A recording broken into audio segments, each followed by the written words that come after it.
Winning is painful. Don't let anybody lie to you or tell you any different. Anything that you want to accomplish in your life that makes any kind of money, feels good, grants you any kind of success whatsoever in life is painful and it hurts.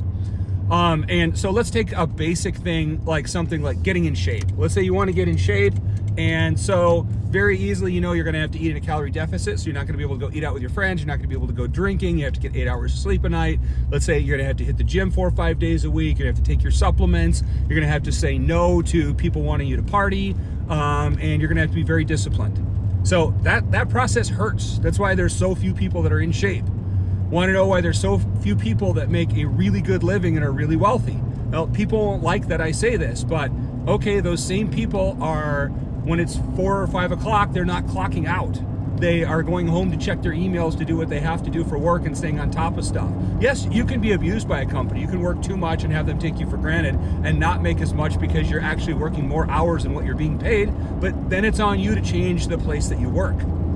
But really, overall, anything that you go out and try to do, like, look at this, I'm on social media right now. I'm an old guy, everybody. I did not grow up with social media. I tried to make videos for the longest time that nobody watched, nobody paid any attention to, weren't monetized, nothing was going on. It was embarrassing, quite frankly. I just kept after it, and I just kept trying to get better.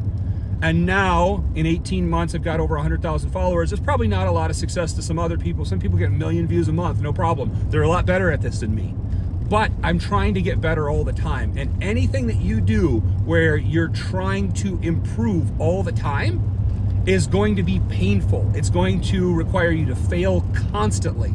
And failing constantly is something that most people don't have the stomach for. That's why a lot of people are not in shape. That's why a lot of people don't have great credit. That's why a lot of people are not wealthy. That's why a lot of people don't ever achieve their goals and their dreams, and they sit in their houses and they're bitter, and they, just don't want anybody else to be successful or happy. And the only way you'll get on the other side of this is saying, forget what everybody else wants, writing down your goal, writing down the steps to achieve it below it, and just going after it voraciously every single day, no matter how many times you fall on your face. You just keep trying to get better. But winning is painful and it hurts. And anybody that is trying to tell you any different is trying to sell you something. Let me know if you think I'm right.